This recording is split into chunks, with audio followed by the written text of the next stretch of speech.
Assalamualaikum warahmatullahi wabarakatuh. Perkenalkan, saya Dia Salma Nur Laila Isherdini, NIM A4 2019 0101 dari kelas 6C.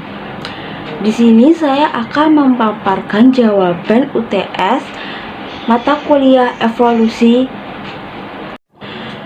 Pertanyaan yang pertama yaitu, beberapa teori evolusi tidak sesuai dengan keyakinan kita. Namun, mengapa kita sebagai seorang muslim tetap perlu belajar evolusi? Jawabannya yaitu ada dua, menurut pandangan ilmu pengetahuan dan pandangan menurut Al-Quran.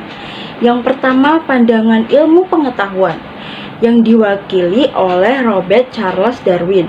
Melalui teori evolusinya, teori evolusi menyatakan bahwa makhluk hidup termasuk manusia muncul melalui proses seleksi alam atau natural selection yang gradual.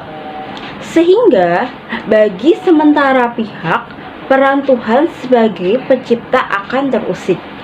Lalu menurut Al-Quran, generasi manusia yang ada sekarang ini berasal dari satu sosok bernama Adam. Penciptaan Adam sendiri merupakan sebuah pengecualian, dia berasal dari tanah. Dalam teori evolusi menyatakan bahwa spesies-spesies yang ada sekarang merupakan keturunan dari spesies moyangnya. Ide kedua adalah adanya seleksi alam sebagai mekanisme evolusi. Pada perkembangannya, teori evolusi menimbulkan pro dan kontra yang ada di kalangan para ilmuwan dan agamawan. Sebagian ada yang tidak setuju dengan teori tersebut, dan sebagian lainnya setuju dengan memberikan dukungan berdasarkan ayat-ayat seperti yang terdapat dalam Al-Quran.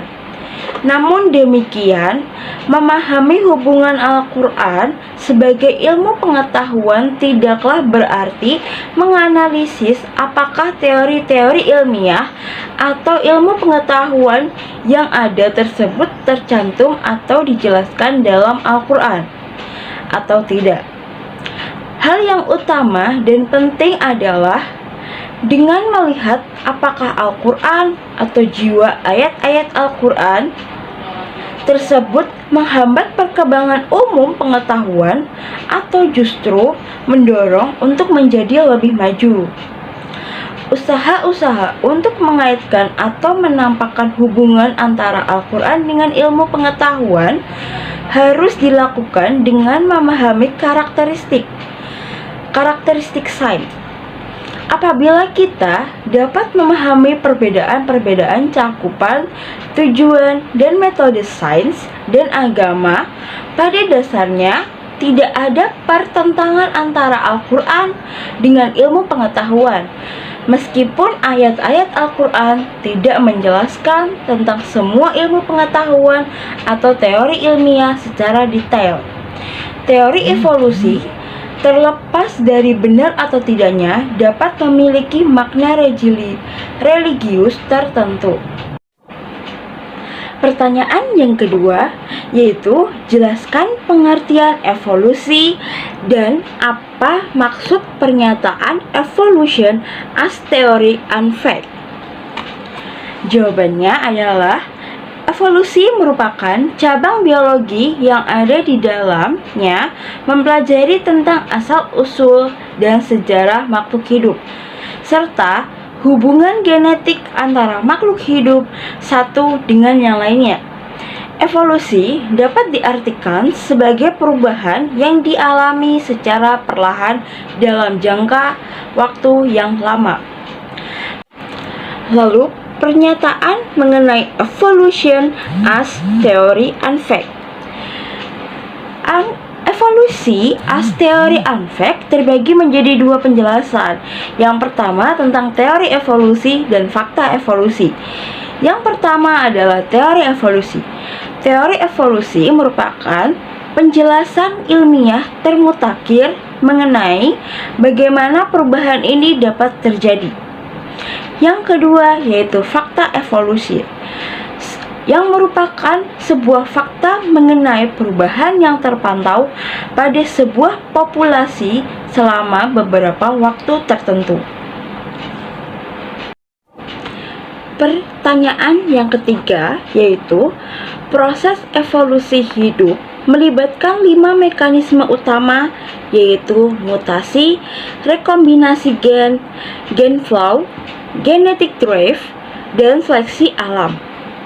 Jelaskan bagaimana keterkaitan kelima mekanisme tersebut bekerja sehingga dapat menjadikan populasi makhluk hidup dapat mengalami perubahan seiring berjalannya waktu atau dengan kata lain berevolusi. Yang pertama yaitu mutasi. Mutasi adalah perubahan dalam DNA suatu organisme atau suatu mutasi baru yang diturunkan melalui gamet dapat dengan segera mengubah kumpulan gen suatu populasi. Yang kedua adalah aliran gen atau biasa disebut dengan migrasi gen. Adalah pertukaran dari variasi genetik antara populasi ketika faktor geografi dan habitat bukan rintangan. Yang ketiga, hanyutan atau pergeseran genetik adalah perubahan dalam frekuensi gen pada suatu populasi berukuran kecil akibat kejadian acak. Secara ideal, suatu populasi harus berukuran besar agar hanyutan atau pergeseran genetik tidak mempengaruhi kumpulan gennya. Yang keempat yaitu seleksi alam. Seleksi alam merupakan proses di mana mutasi genetik yang meningkatkan keberlangsungan dan reproduksi suatu organisme menjadi lebih umum dan tetap dari generasi ke generasi yang lain pada suatu populasi. Kondisi tersebut menyebabkan kompetisi antara organisme untuk bereproduksi dan bertahan hidup. Yang kelima yaitu rekomendasi gen.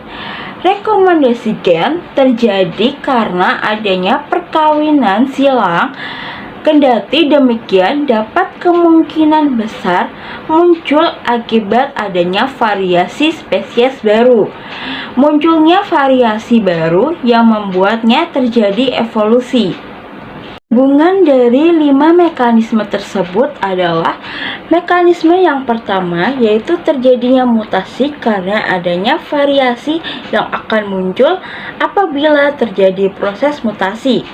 Kemudian setelah melewati proses mutasi, kemudian akan terjadinya seleksi alam.